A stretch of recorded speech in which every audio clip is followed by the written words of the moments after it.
दोस्तों, आप सभी को मेरे हिंदी स्टोरी चैनल में स्वागत है। चलिए एक दिल को छू जाने वाली लव स्टोरी शुरू करते हैं। मैरिज विथ लव का पार्ट 2। कहानी शुरू से अंत तक सुनिए और सुनने बाद सब्सक्राइब जरूर करना। पहला पार्ट यदि आपने नहीं सुना है तो सुन लीजिए। यह कहानी दोस्तों पूरी तरह से काल्पनिक है। इसका किसी भी व्यक्ति स्थानीय घटना से कोई संबंध नहीं है। यह कहानी सिर्फ और सिर्फ मनोरंजन और समाज में जागरूकता फैलाने के लिए बनाई गई है। पिछले एपिसोड में हमने देखा कि अधीर और श्रेया के घर वाले मिलकर उनकी शादी कर देते हैं और उनकी हल्दी और मेहंदी की रस्म होती है। अब देखते हैं आगे। आज श्रेया और अधीर की शादी थी। श्रेया का घर छोटा होने के कारण उसकी शादी घर से ना होकर अधीर के ही एक होटल से ही हो रही थी, जो जानकी जी के कहने पर सुरेश जी मान गए थे। कपूर मेंशन आज अधीर की 12 जानी थी, जिसके चलते पूरे कपूर मेंशन में चहल पहल थी। सभी लोग तैयार होकर नीचे हॉल में खड़े अधीर का ही इंतजार कर रहे थे, क्योंकि हमारा हीरो अभी तक तैयार होकर नीचे नहीं आया था। थोड़ी ही देर में अधीर सभी को सीढ़ियों से नीचे उतरता हुआ दिखा, जिसे देखकर सभी की आंखें मानो उसी पर टिक गई हो। अधीर ने इस वक्त गोल्डन कलर की शेरवानी पहनी थी, जिस पर उसने उसी की मैचिंग का सेहरा भी पहना था। हाथ में कटार और कंधे पर गोल्डन दुपट्टा पर चेहरे पर कोई एक्सप्रेशन नहीं थे। वो चुपचाप आकर नीचे खड़ा हो गया। आज वो किसी नियासत के राजकुमार से कम नहीं लग रहा था। उसे देखकर आज कोई भी लड़की उस पर अपना दिल हार जाए। दादी उसे देखकर उसकी नज़र उतारते हुए उसकी आरती करती है और उसके सोने माथे पर तिलक कर देती है और थोड़ी ही देर में सभी लोग मेंशन से बाहर आकर देखते हैं। एक घोड़ी को बहुत अच्छे से सजा धजा कर बाहर खड़ा किया गया है। उसके आसपास बैंड बाजा भी।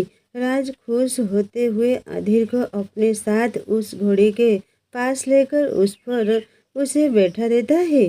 पास में खड़ा घोड़ी का मालिक अधीर के ऊपर एक छत्र कर देता है। अब अधीर पूरा रॉयल प्रिंस लग रहा था।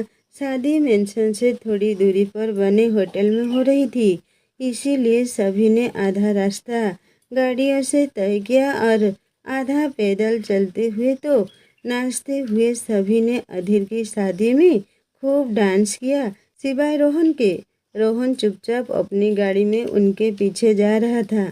अधीर बार बार पीछे आ रही रेड स्पोर्ट्स कार को देख रहा था, जो कि रोहन की थी, जिसे राज नोटिस कर लेता है। वह अधीर को एक नज़र देकर जल्दी से रोहन की कार के पास गया और उसे जबरदस्ती अपने साथ खींचकर बीच में डांस करवाने लगा, जिसे देख अधीर के चेहरे पर छोटी सी मुस्कान आ गई, लेकिन वह जल्दी ही छिप जाती है।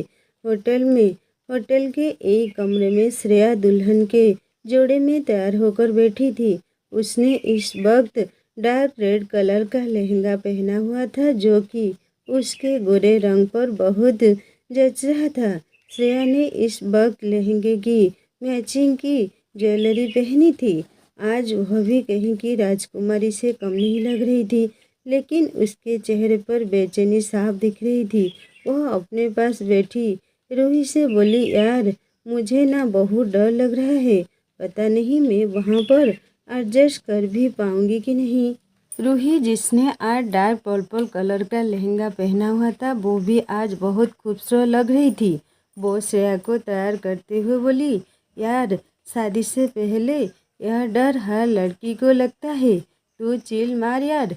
रूही उसे शांत करते हुए बोली, लेकिन मुझे बहुत डर लग रहा है। कैसे? यह नए घर और नए रिश्ते, मेरा मतलब कि यह। श्रेया आंखें बंद करते हुए बोली। रूही, जो श्रेया को डरा हुआ देखकर उसका माइंड डाइवर्ट करते हुए बोली, अच्छा यह सब छोड़, तू मुझे यह बता कि तूने तेरी फर्स्ट नाइट के लिए क्या प्लान किया है। रूही शरारत से वापस बोली, बता अपनी फर्स्ट नाइट को स्पेशल बनाने के लिए तूने कुछ यूनिक सी नाइटी खरीदी भी है या नहीं, जैसी हमने मूवीज में देखी थी। रूही की बात सुनकर श्रेया के गाल एकदम से कश्मीरी सेब की तरह लाल हो गए। वो उसे आंख दिखाते हुए बोली, यहाँ मैं तुझे अपनी परेशानी बता रही हूँ और तू है कि फालतू की बकवास करके मुझे और भी ज़्यादा डरा रही है। अरे मेरी जान, में तुझे डरा कहाँ रही हूँ, मैं तो बस पूछ रही हूँ। अगर तू नहीं लाई हो तो मैं अभी जाकर लेकर आऊँ ताकि जीजाजी तुझे बुद्धू ना समझे। रूही उसके गाल को खींचकर हंसते हुए बोली। श्रेया उसे अपना गाल छुड़वाते हुए बोली, कोई ज़रूरत नहीं है, तो बस चुपचाप मेरे पास रह।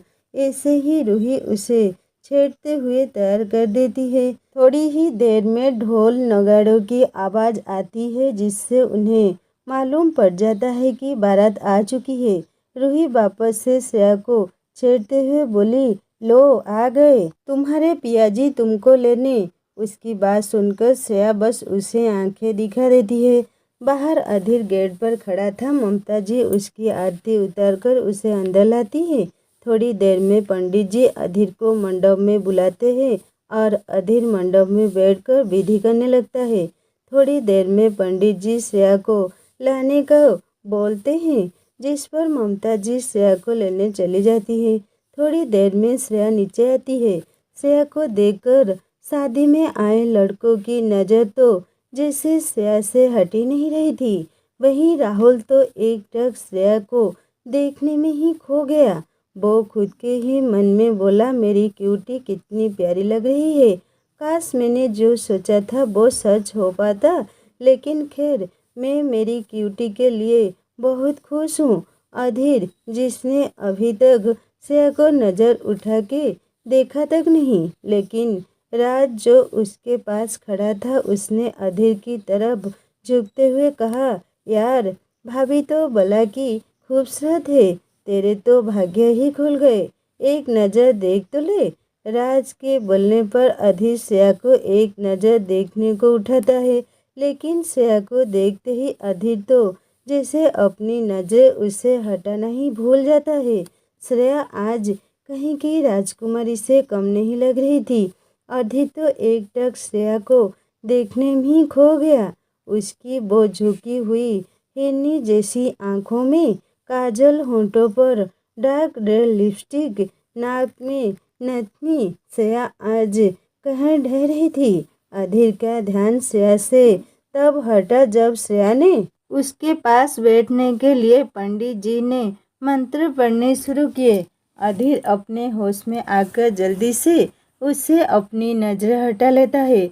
वहीं श्रेया ने अभी तक एक नज़र उठाकर अधीर को नहीं देखा। श्रेया के बैठने के बाद पंडित जी ने मंत्र पढ़ना शुरू किया। थोड़ी ही देर में पंडित जी दोनों को जयमाला के लिए खड़े होने को बोलते हैं। वह दोनों अपनी अपनी जगह पर खड़े होकर अपनी अपनी जयमाला पकड़ लेते हैं। पंडित जी पहले श्रेया को जयमाला डालने को बोलते हैं।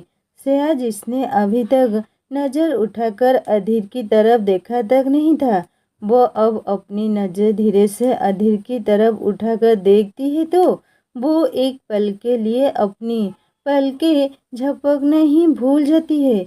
आखिर अधीर लग ही इतना हैंडसम रहा था इंडियन आउटफिट में।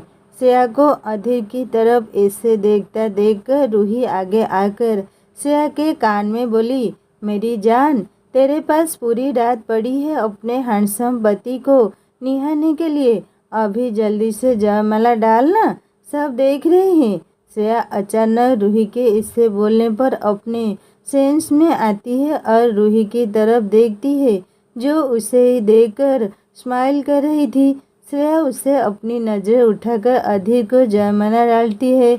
उसके बाद अधीर श्रेया को, लेकिन इस दौरान अधीर ने एक नज़र भी श्रेया को नहीं देखा। दोनों वापस अपनी अपनी जगह पर बैठ गए। पंडित जी वापस से मंत्र पढ़ना शुरू करते हैं। ऐसे ही मंत्र पढ़ने के कुछ देर बाद पंडित जी अधीर की तरफ एक थाल बढ़ाते हुए बोले, वधू को मंगलसूत्र पहनाइए। अधीर उनकी बात सुनकर थाली से एक डायमंड का छोटा मगर बहुत महंगा और सुंदर मंगलसूत्र उठाकर श्रेया की तरफ थोड़ा सा झुका, जिससे वह श्रेया के बहुत करीब आ गया। अधीर श्रेया के गले में मंगलसूत्र पहना रहा था, वहीं श्रेया अधीर के हाथों के टच को अपनी गर्दन पर महसूस करके सह रही थी। अधीर उसे मंगलसूत्र पहनाने के बाद सही से बैठ गया तो पंडित जी सिंदूर उसके आगे करते हुए बोले, वधू की मांग में सिंदूर भरिए। अधीर सिंदूर लेते हुए श्रेया की मांग में भरता है, जिससे श्रेया की आंखें खुद बंद हो जाती है। वहीं थोड़ा सा सिंदूर श्रेया की नाक पर गिर जाता है। श्रेया अपनी आंखें खोलकर अधीर को देखती है, जो अब सही से बैठकर सामने देख रहा था। पंडित जी उन्हें फेरों के लिए खड़ा करते हैं। दोनों फेरों के लिए खड़े हो जाते हैं। पहले 4 फेरों में अधीर श्रेया के आगे तो 3 फेरों में श्रेया अधीर के आगे होती है। दोनों अपनी जगह पर बैठ थोड़ी और विधि करते हैं। उसके बाद पंडित जी बोले, यह शादी संपन्न हुई। आज से आप दोनों पति पत्नी हुए। जाकर अपने बड़ों का आशीर्वाद लीजिए।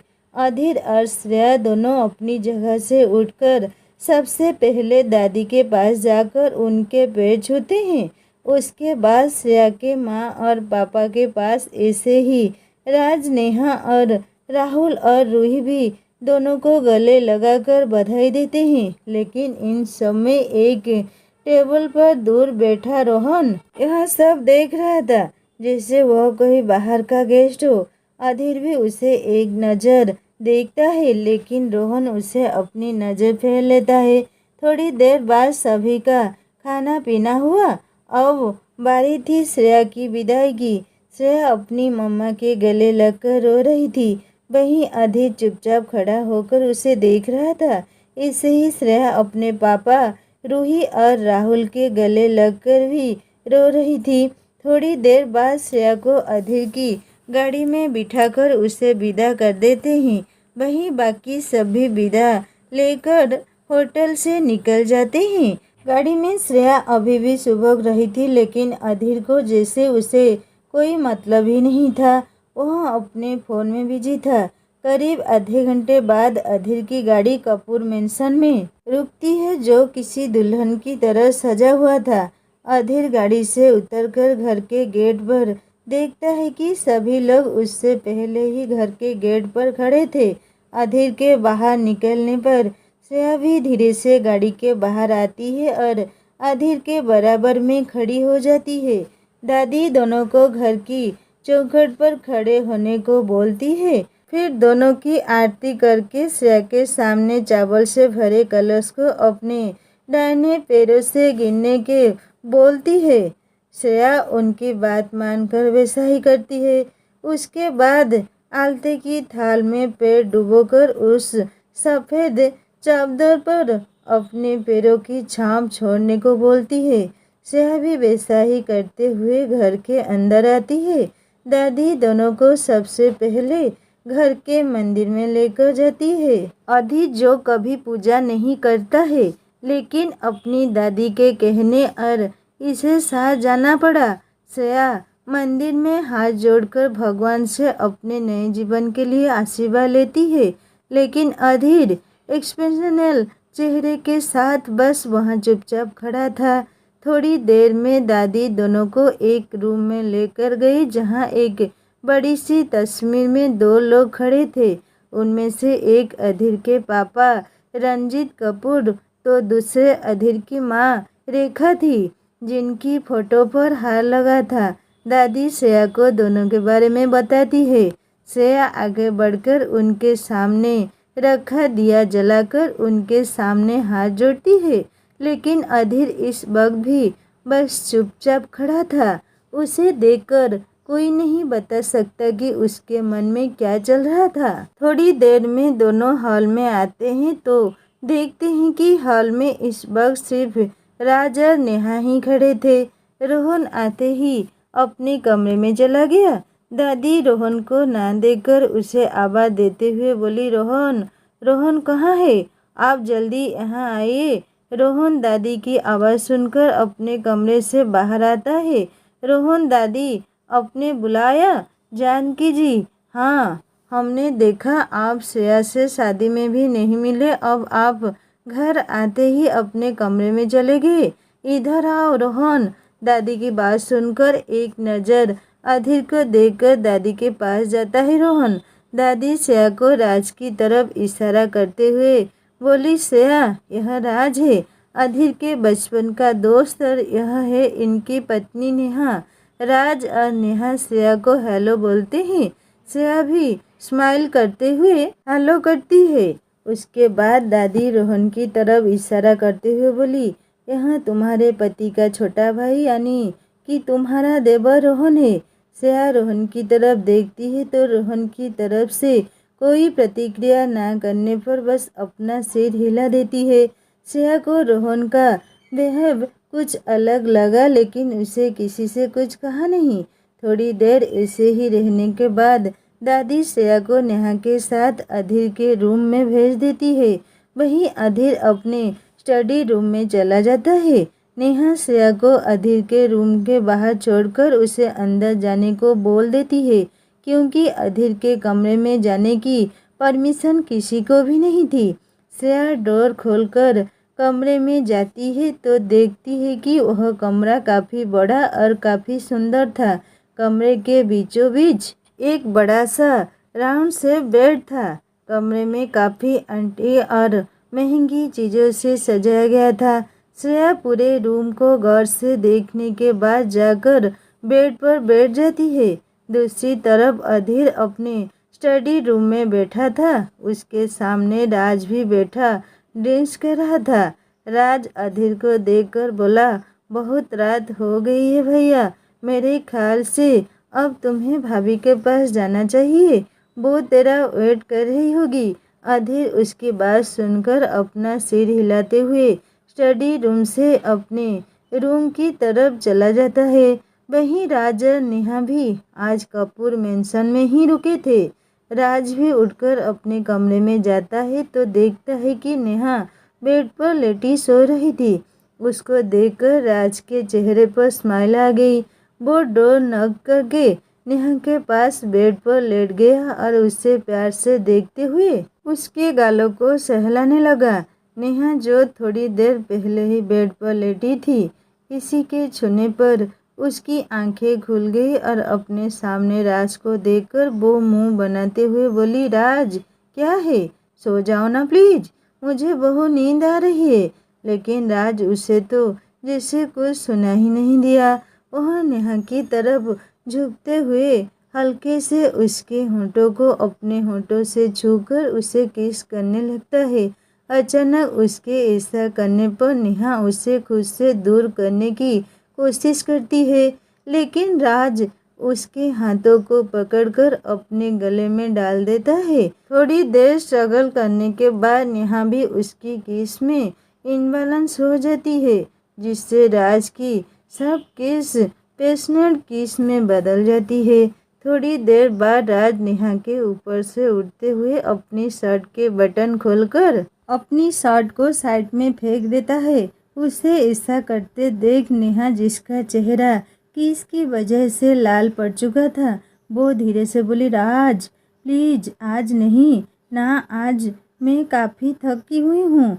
नो बेबी, आज नहीं प्लीज, बस थोड़ी देर प्यार करूँगा, प्लीज मान जाओ ना। राज नेहा के नाइट सूट को खोलते हुए बोला। नेहा राज की तरफ देखती है, जिसकी आंखों में आज उसके लिए अलग ही नशा दिख रहा था, जिसे देखकर अब नेहा और कुछ नहीं कहती और राज को उसके मन की करने देती है। राज वापस से नेहा के ऊपर आते हुए उसे किस करने लगा। राज ने अब नेहा के सारे कपड़े उतार दिए और दोनों के ऊपर एक ब्लैंकेट डाल दिया। राज नेहा को किस करते हुए अपने बक्सर को भी उतार देता है, जिसकी वजह से नेहा राज की हार्ड बॉडी को अपनी सॉफ्ट बॉडी पर फील कर पा रही थी, जिसकी वजह से नेहा का चेहरा शर्म से लाल पड़ने लगा और सांसें तेज हो गई। राज उसे ऐसे देखकर उसे किस करना रोककर उसे छेड़ते हुए बोला, बेबी तुम तो ऐसे शर्मा रही हो जैसे हम यह सब आज पहली बार कर रहे हैं। यू नो ना कि हमारी शादी को 2 महीने हो गए हैं और हमने यह सब बहुत बार अलग अलग तरीक़ों से किया है, जिसकी वजह से तुम्हें इन सब में बहुत अच्छा एक्सपीरियंस हुआ है। राज नेहा की तरफ अपनी एक आई विंग करते हुए बोला। राज की बात सुनकर नेहा उससे गुस्से में घूरते हुए बोला, शट अप। आपको छेड़ता देखकर राज हंस दिया, उससे वापस किस करने लगा। थोड़ी देर में राज नेहा की आंखों में देखता है जो उसी की तरफ देख रही थी। आई लव यू बेबी, राज नेहा की आंखों में देखते हुए बोला। नेहा भी अब उसके गले में अपनी बाहों का हाथ डालते हुए प्यार से बोली, लव यू टू। इतना बोलकर नेहा ऊपर उठते हुए राज को होंठों को किस करने लगे। राज नेहा को किस करते हुए धीरे से नेहा की बॉडी में एंटर करता है, जिसकी वजह से नेहा के नाखून राज के कंधे में धंस जाते हैं। थोड़ी देर ऐसे ही रहने के बाद राज अपनी बाम्बी बॉडी को मूवमेंट करने लगा, जिसकी वजह से नेहा आह भरने लगी। राज और नेहा अपनी दुनिया में खो गए। वहीं दूसरी तरफ अधीर के रूम में अधीर जब कमरे में आया तब रात के 12 बज गए थे। अधीर जब अपने कमरे में आया तो सामने का नज़ारा देखकर उसकी बाहें आपस में मिल गई, क्योंकि सामने श्रेया अधीर के बेड पर उसका इंतज़ार करते करते ही सो गई थी। अधीर रूम में आया और बेड के पास खड़ा होकर तेज आवाज़ में बोला, उठो। श्रेया, जो अभी थोड़ी देर पहले ही सोई थी, किसी की तेज आवाज़ सुनकर वो अचानक से हड़बड़ाकर उठकर बैठ गई। जब उसने अपनी नींद से भरी आंखों से सामने अधीर को खड़े देखा तो उसकी तो नींद जैसे हवा हो गई। वह जल्दी से सही से उठकर बैठ गई। अधीर अब भी वैसे ही खड़े होकर अपनी कठोर मगर धीमी आवाज़ में बोला, मुझे पसंद नहीं कि कोई मेरी मर्जी के बगैर मेरे रूम में आकर मेरे बेड पर बैठे या फिर सोए। अधीर की ऐसी बात सुनकर श्रेया उसकी तरफ देखती है, लेकिन वो अब भी इमोशनल चेहरे के साथ खड़ा था। श्रेया जल्दी से बेड से उठकर बेड के पास खड़ी हो गई। अधीर उसे देखकर अपनी एक उंगली से रूम में पड़े सोफे की तरफ इशारा करते हुए बोला, तुम वहाँ पर सोओगी। श्रेया अधीर के इतना बोलते ही अपना सिर उठाकर अधीर को देखती है, लेकिन अधीर उसके सामने से साइड जाकर कबर्ड से एक ब्लैंकेट निकालकर श्रेया को देता है और उसे देखकर और उसे देखे बगैर बाथरूम में चला जाता है। बेचारी श्रेया बस उसे जाते देखती रह गई। कहाँ वो अपनी नई जिंदगी की शुरुआत करने की सोच रही थी, लेकिन यहाँ तो कुछ और ही हो रहा था। श्रेया चुपचाप सोफे पर जाकर ब्लैंकेट को ऊपर रखती है और अपनी ज्वेलरी निकलकर ड्रेसिंग टेबल पर रख देती है। उसने पूरे कमरे में अपनी नजरें घुमाई तो उसे अपना सामान कहीं नहीं दिखा। वो एक गहरी सांस छोड़ते हुए सोफे पर लेट जाती है और सोने की कोशिश करने लगती है। थोड़ी देर में अधीर बाथरूम से बाहर आता है। उसने इस वक्त अपने कंफर्टेबल कपड़े पहने थे। वह रूम में आकर एक नज़र श्रेया को देखता है जो सोफे पर किसी छोटे बच्चे की तरह लेटकर सोने की कोशिश कर रही थी। अधीर उसे इग्नोर करके बेड पर जाकर लेट जाता है, लेकिन सोफा सामने होने की वजह से उसकी नज़र सीधी श्रेया पर ही जा रही थी। श्रेया को सोफे पर सोते देख न जाने क्यों अधीर को अच्छा नहीं लगा, जिसकी वजह से वो बेड पर अपने पेट के बल लेटकर सोने की कोशिश करने लगा। अधीर अपने बेड पर लेटा ही था कि उसे अपने बेड से एक अलग खुशबू आ रही थी। अधीर उठकर बैठ गया तो उसकी नज़र सामने सोती हुई श्रेया पर गई। वह समझ गया कि यह नहीं खुशबू श्रेया की है। अधीर अपना सिर हिलाते हुए बेड से उठा और ड्रेसिंग टेबल से अपना परफ्यूम उठाकर अपने बेड पर स्प्रे करता है। उसके बाद बेड पर लेट जाता है, लेकिन थोड़ी देर बाद उसे वापस से श्रेया की फ्रेग्रेंस आ रही थी। लेकिन ज़्यादा थके होने की वजह से अधीर अब वैसे ही सो गया।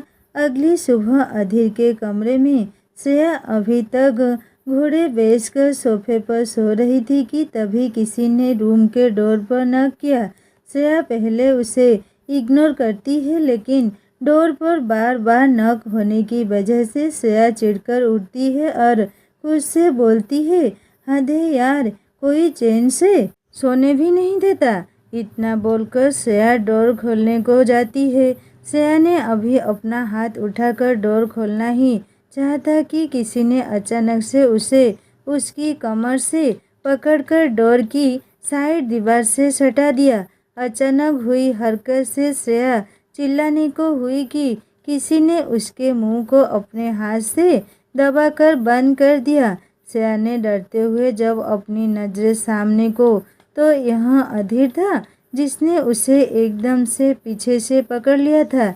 अधीर इस वक्त श्रेया के काफ़ी करीब खड़ा उसी से ही घूर रहा था।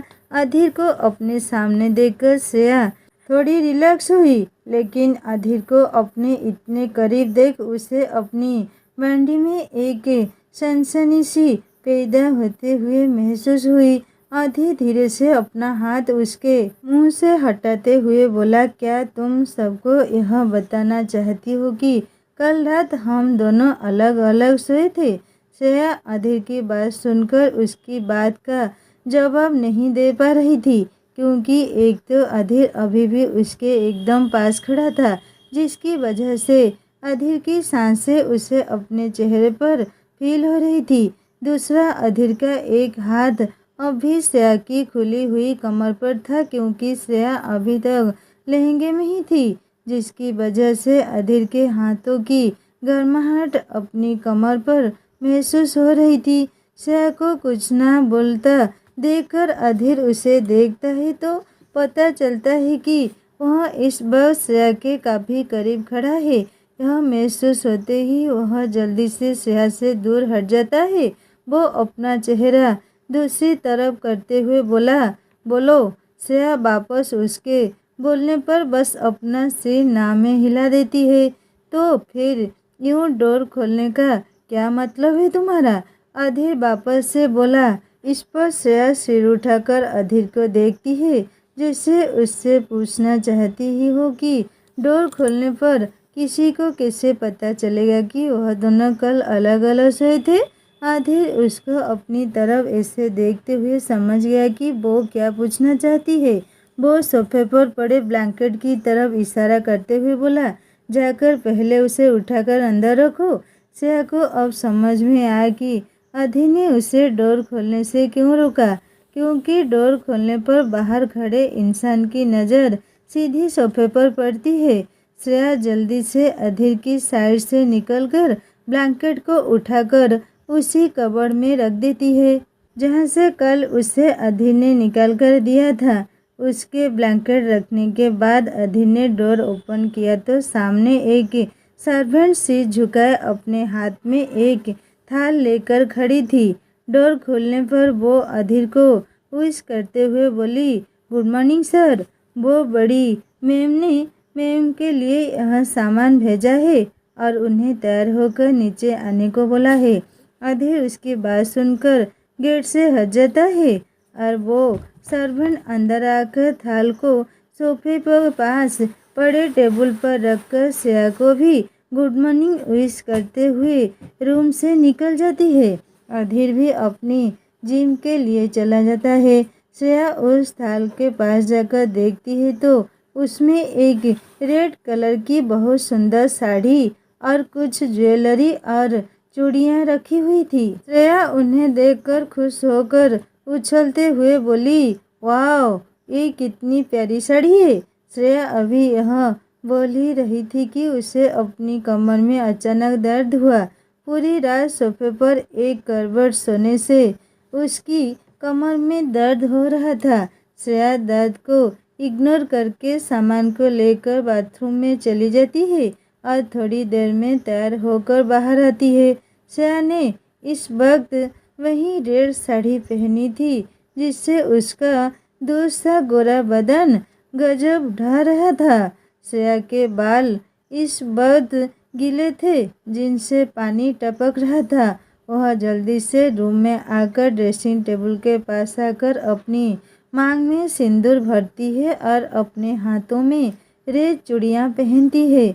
गले में अधीर का पहना हुआ सुंदर सा मंगलसूत्र वो अभी इतनी प्यारी और सुंदर लग रही थी कि अगर कोई उसे इस वक्त देख ले तो मंत्रमुग्ध होकर बस उसे अपने आगोश में लेने का सोचे। श्रेया अभी तैयार हो ही रही थी कि अधीर अपनी जिम से वापस रूम में आया और आते के साथ ही उसके कदम वहीं गेट पर रुक गए। उसकी नज़र सामने खड़ी श्रेया पर पड़ी जो इस वक्त अपने सारे बाल एक तरफ करके सुखा रही थी। साड़ी का ब्लाउज ब्लैक बैकलेस होने की वजह से उसकी गोरी सफ़ेद पीठ इस वक्त अधीर के एकदम सामने थी, जिसकी वजह से अधीर के बढ़ते कदम गेट पर ही रुक गए।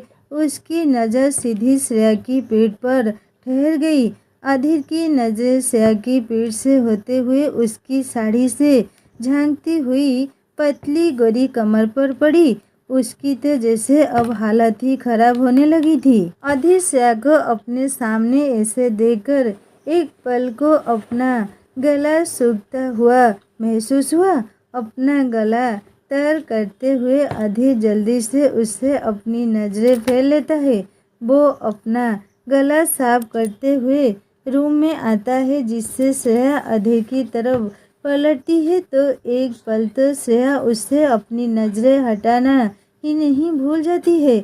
अधीर इस वक्त जिससे वापस आया था, जिसकी वजह से उसकी टी शर्ट पसीने से भीगी हुई एकदम उसकी बॉडी से चिपकी हुई थी, जिसकी वजह से अधीर की परफेक्ट बॉडी श्रेया को देख रही थी। अधीर रूम में आकर जल्दी से वॉशरूम में जाता है। वहीं डोर बंद होने की वजह से श्रेया अपने सेंस में आती है और खुद को एक चौपट लगाते हुए जल्दी से तैयार होकर रूम से बाहर निकल जाती है। श्रेया जल्दी से नीचे आती है तो देखती है कि हॉल में जानकी जी बैठी सुबह की चाय की चुस्कियाँ ले रही थी। श्रेया उनके पास जाकर सबसे पहले उनके पैर छूती है। दोस्तों, कहानी आगे सुनेंगे पार्ट 3 में। कहानी कैसी लगी मुझे कमेंट करके बताएगा। अच्छी लगी तो सब्सक्राइब करके बेल आइकन ज़रूर दबा देना। नमस्ते।